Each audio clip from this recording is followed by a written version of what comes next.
Est-ce que c'est si facile de briser les souvenirs de notre enfance? Eh ben, c'est ce qu'on va essayer de découvrir avec... Winnie, mon ami Winnie, petit ourson, au regard polisson. Hey les fans de ciné, ici Critiqueur.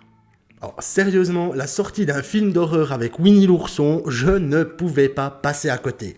Le 1er janvier 2022, le tout premier livre de Winnie l'ourson est tombé dans le domaine public, ce qui a donné la possibilité de créer de nouvelles trames pour le personnage.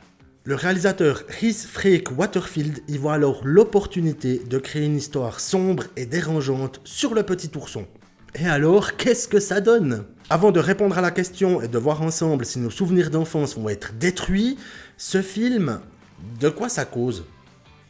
Enfant, Jean-Christophe devient ami avec des hybrides humains-animaux vivant dans la forêt, donc Winnie, Porcinet et tous leurs potes.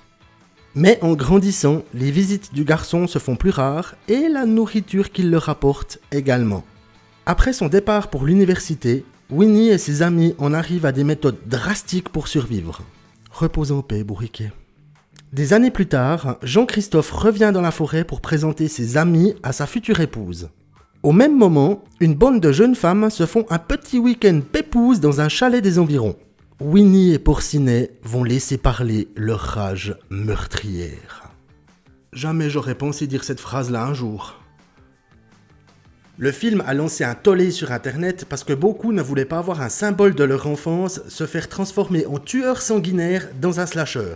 Moi, quand j'ai appris la future existence du film, je me suis dit non mais sérieusement, il déconne là. Winnie l'ourson, en psychopathe? Et puis après, bien entendu, il y a cette curiosité qui nous fait nous demander, et puis finalement, ça donnerait quoi? Eh bien, fans de ciné, c'est totalement con. Les premières minutes nous narrent la relation entre Jean-Christophe, enfant, et ses amis de la forêt, et comment ces derniers en sont arrivés à devenir des bêtes assoiffées de sang, le tout en dessin. Et puis là, faut l'avouer, c'est vachement bien fichu. Mais après ça, malheureusement, il n'y a plus grand-chose. Puis d'ailleurs, je me suis toujours posé la question, pourquoi est-ce qu'ils se mettent à bouffer des humains? Ils ont pas tout ce qu'il leur faut dans la forêt. Winnie, dans les dessins animés, il s'envoie des pots de miel jusque-là, je vois pas pourquoi tout d'un coup il se mettrait à bouffer des gens. Bon, Porcinet, c'est une autre histoire. D'ailleurs, dans le dessin animé, je l'ai toujours trouvé trop timide, ouais, il cachait quelque chose. Sale petit porcelet. Du point de vue de l'intrigue, je pensais vraiment que le film allait partir sur la rupture de l'amitié entre Jean-Christophe et son ami Winnie. Mais non, pas du tout. Alors oui, il y a un passage où l'ami de Winnie le supplie de l'épargner, et là, il y a l'ourson qui lâche une larme en se rendant compte de ce qu'il est devenu. Et sinon, il y a un furtif passage à la fin du film. Mais sinon, que dalle. On pourrait remplacer Winnie et Porcinet par deux colosses cannibales vivant dans la forêt, le film aurait exactement la même teneur. Les personnages sont également d'une platitude abyssale. Ça se dit ça? Jean-Christophe subit, Winnie n'a aucun relief et Porcinet m'a fait penser à Bane dans Batman et Robin. Et la clique des jeunes femmes se retrouvant dans un chalet des environs n'est pas en reste.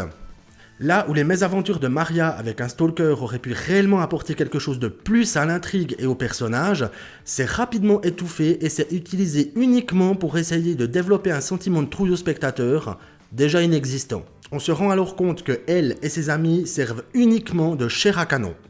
Alors on a quand même un meurtre en bikini, s'il vous plaît. Le tout est emballé dans une photographie passablement contemplative qui tire certaines scènes en longueur comme celle de la piscine. Alors oui, Porcinet, c'est bon, on a compris que t'avançais dans la flotte avec une masse. Et ce tirage en longueur, ça apporte réellement aucune tension, donc rien au métrage. Il faut cependant avouer que le design de Winnie et Porcinet est assez creepy, que le gore a tout de même sa place dans le film, et que de voir nos personnages d'enfance oxyre de l'être humain à tour de bras, ce n'est pas banal. En même temps, c'est un peu le but du film, de nous présenter des personnages de notre jeunesse en train de dézinguer de l'être humain. Pour résumer, je pense que le film a de la peine à se trouver. Or, il est trop sérieux pour passer pour une comédie horrifique, et il est trop barré pour s'improviser comme simple slasher. Le film aurait mérité plus d'humour et de sarcasme pour s'imposer comme une vision définitivement glauque, déformée et novatrice de Winnie et ses amis. Cependant, le film a posé la question de la dangerosité de voir une œuvre, notamment pour les enfants, tomber dans le domaine public. Cela pourrait-il amener des déviances comme voir un gentil ourson se transformer en tueur psychopathe? Avec des projets comme Bambi, The Reckoning ou Peter Pan, Neverland Nightmare sur lesquels travaillerait le réalisateur, on peut se demander si notre enfance va continuer d'être piétinée. T'imagines une version horrifique de Bambi ? Un Bambi qui débarque dans la forêt comme ça avec des couteaux puis t'as tué ma maman ! Ça va être drôle. Nous avons déjà eu plusieurs exemples de détournements comme Blanche-Neige qui a été plusieurs fois repris, dont une fois en 1997 dans le film Blanche-Neige, le plus horrible des contes, un film d'horreur mais qui n'est pas vraiment un film d'horreur. Ou Maléfique en 2014 qui orientait La Belle au bois dormant vers un côté plus sombre, bien que loin d'être horrifique, en nous présentant son antagoniste. En même temps, si on reprend les contes originaux, là on est dans de l'horrifique. Non, sans déconner, si on reprend l'original de La Belle au bois dormant, on est quand même plus proche d'irréversible.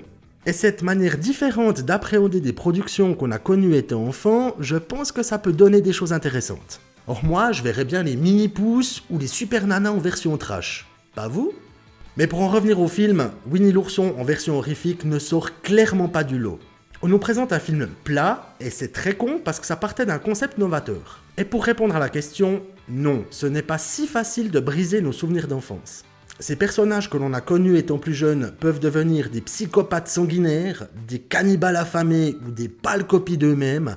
Rien n'enlèvera jamais la magie de la première rencontre de ceux avec qui on a partagé tant de nos jeunes années.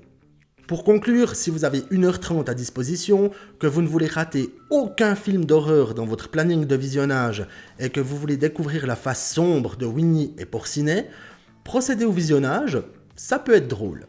Ou découvrez le film Jean-Christophe et Winnie, sorti en 2018, avec une histoire plus attendrissante et de super effets spéciaux. Bien que je trouve que Winnie était déjà assez creepy pour le coup, non ? Et voilà, fans de ciné, c'est tout pour ce film. Que pensez-vous de la reconversion de nos souvenirs d'enfance en version trash ? Y a-t-il une adaptation que vous redoutez ou au contraire que vous voudriez voir sur grand écran ? Dites-le moi dans les commentaires. N'oubliez pas ce bon vieux pouce bleu et de vous abonner si ce n'est pas encore fait. Quant à moi, je vous dis à très bientôt pour une nouvelle vidéo. Et bien entendu, bon visionnage.